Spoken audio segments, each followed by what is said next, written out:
In early 2025, Amazon ordered 350,000 employees back to their desks 5 days a week.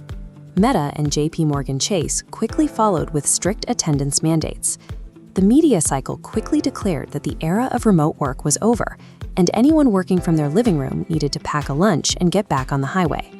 But imagine if your salary stayed exactly the same on paper, and your employer quietly siphoned $8,158 out of your bank account every single year. You would notice immediately. That lost money is exactly what return-to-office mandates accomplish. They function as a massive, quantifiable pay cut hiding inside a corporate policy memo. To make sense of these mandates, we have to ignore the endless debates about company culture or water cooler collaboration. We need to evaluate this strictly as a transfer of financial liability from the company back to you. Because while the loudest Fortune 100 headlines dominate the news, the macroeconomic labor data tells a totally contradictory story about what most businesses are actually doing. Opening the true financial ledger of this debate reveals a massive disconnect between what executives are demanding on television and the reality of the labor market.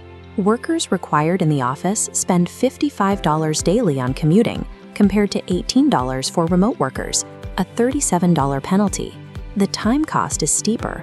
Commuting extracts 223 hours annually, equivalent to nearly 6 40-hour work weeks spent entirely unpaid just to travel. In high-cost metro areas like San Francisco and New York, longer average transit times push that combined time value cost well over $12,000 annually. Employees inherently understand this math. They do not need a spreadsheet to feel the friction of those lost hours and dollars. This donut chart visualizes exactly how much workers value that time. Roughly 60% of remote workers say they would voluntarily accept a pay cut to avoid returning to the office, and 42% are willing to take a 10% reduction or more. People are actively pricing their own flexibility at a double-digit dollar value.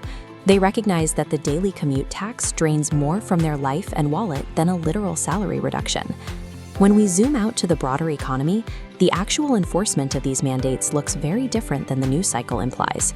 According to recent survey data, 73% of workers report their company's remote or hybrid policies haven't actually changed at all over the past year. Job postings reflect this stability. Roughly 36% of all new postings in late 2025 included some remote or hybrid element, a share that is actively rising. Those loud return-to-office announcements are statistical outliers driven by highly visible mega-cap corporations. They mask a broader workforce that has largely stabilized its work habits. Executives driving these policies publicly cite the need to improve collaboration, build office culture, and match prevailing industry norms. The financial sector has leaned into these norms the hardest, pushing office foot traffic in New York City's financial district back to its pre-COVID levels. But forcing this physical attendance costs the employer too. Companies forfeit an estimated $11,000 per remote worker every year in real estate, utilities, and direct overhead when they bring them back on site. There is also a massive talent penalty.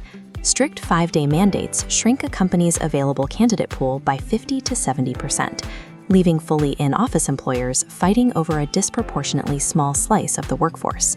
When University of Pittsburgh researchers analyzed millions of Glassdoor reviews, they found no firm evidence that 5-day mandates improve business performance or boost stock prices.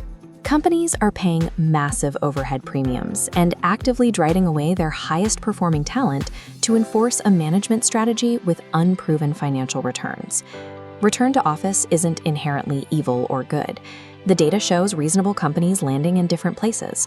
But it is unequivocally a transfer of heavy financial costs from the employer's ledger directly to yours.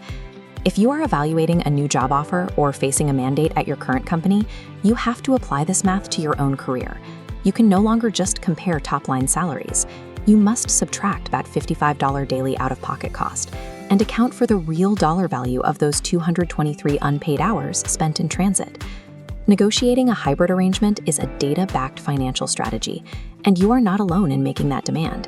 76% of your remote-capable peers are willing to actively job search if their remote role is eliminated.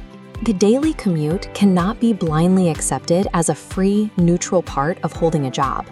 It is a massive, recurring expense that needs to be explicitly priced into your contract. If your company has a return to office policy, run your own numbers.